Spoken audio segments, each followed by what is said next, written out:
Okay, so get this. There's a $45 billion industry, Whoa. right? Children's books. But what if you could, like, get in on that, even if you're not, like, the next Dr.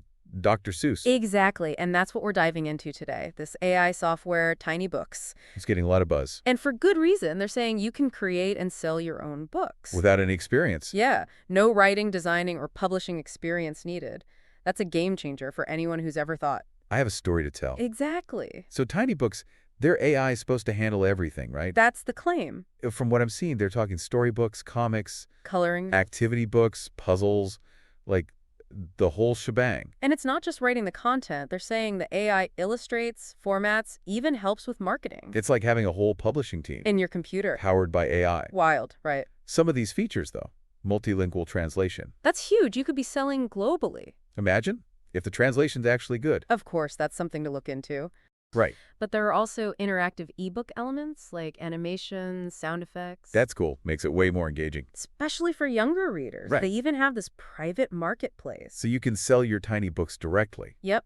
So they're not just giving you the tools, they're also giving you a platform. To actually distribute and sell. Right. It's a whole ecosystem. They even have an AI Publishing Mastery Academy. Ooh, fancy. And some other training to help people get started. Okay, so it's not all just hype. Some people are actually making money. It seems that way. One user, Rachel, claims to have made over $2,000 in just 3 days. 3 days. I mean, obviously not everyone will have that experience. Of course.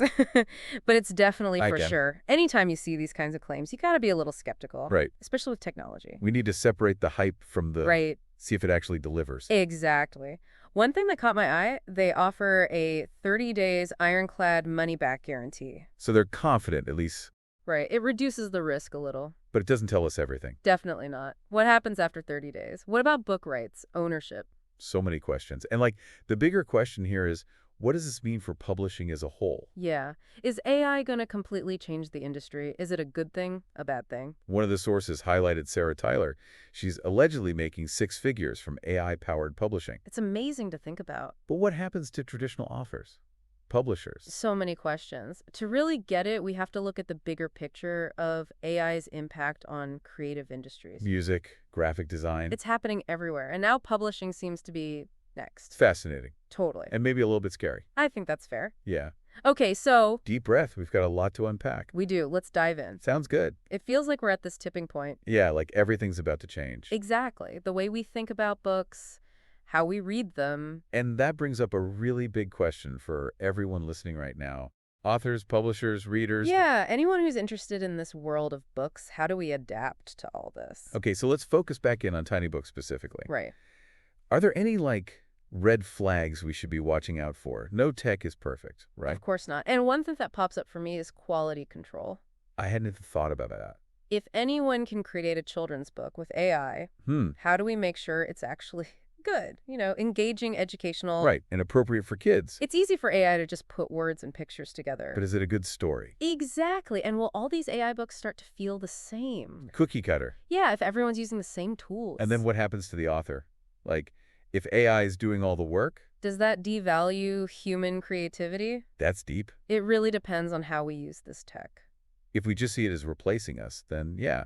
But if it's a tool to enhance what we do, It opens up so many possibilities. if AI handles the technical stuff, The writing, illustration, then we can focus on the heart of the story, the characters, the emotions. the themes. Right. All the stuff that makes a story come alive. So instead of replacing authors, AI could actually help them write better books. That's the hope. Mind-blowing. We're talking about AI that can write, illustrate, market a book. It's crazy to think about. It's a lot, but we have to approach it with both excitement. And caution.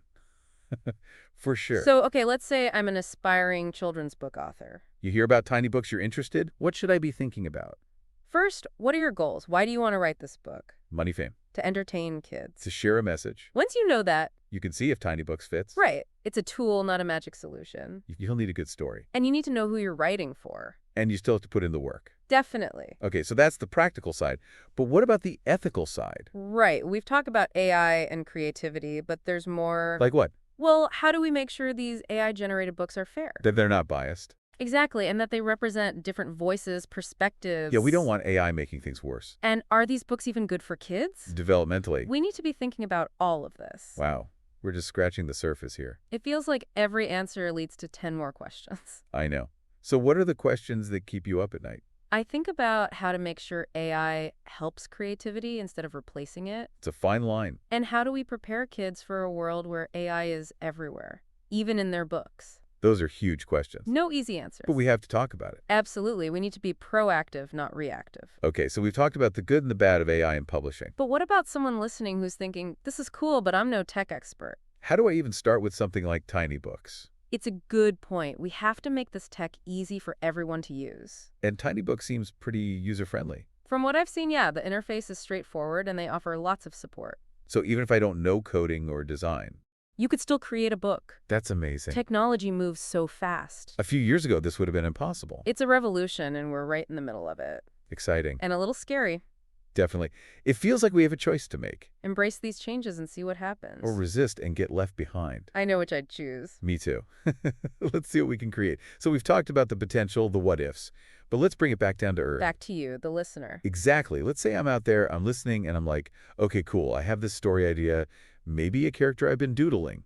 Does tiny books, like, do it all for me? Well, it can definitely help with a lot of the heavy lifting, the technical stuff, like structuring your story, generating text, creating those illustrations, Right. even formatting the book, For, like, Amazon and stuff. all the different platforms. But it's not like you do to press a button. Yeah, poof, bestseller. Right. You still need to bring that creative spark. So it's more like you're working with it. Yeah.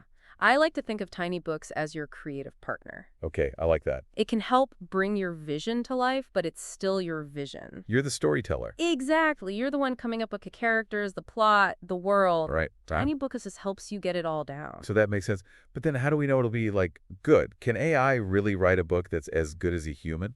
That's the question everyone's asking. And honestly, I think the answer is still, Up in the air. yeah, AI is getting better all the time. That's something missing. There's a certain something that human authors just, That extra. that heart, that connection with the reader, AI can't quite replicate that. Yeah, so Right. keep that in mind if you're thinking about using tiny books. It's a great starting point. A tool to help you along the way. But you still got to put in the effort to make your book shine. Couldn't have said it better myself. And I guess that's true for anything you create. Definitely. AI or no AI. There's no replacing hard work, passion, That's what makes art.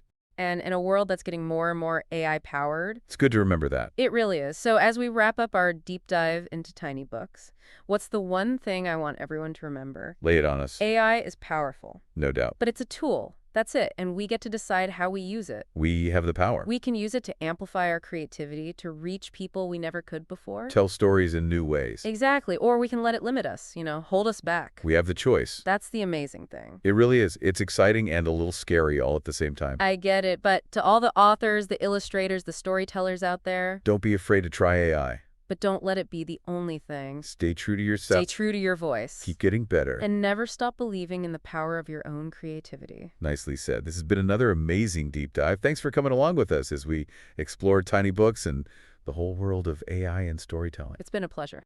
We want to hear from you. What are you thinking about AI and the future of creativity? What excites you? What scares you? Let's keep the conversation going.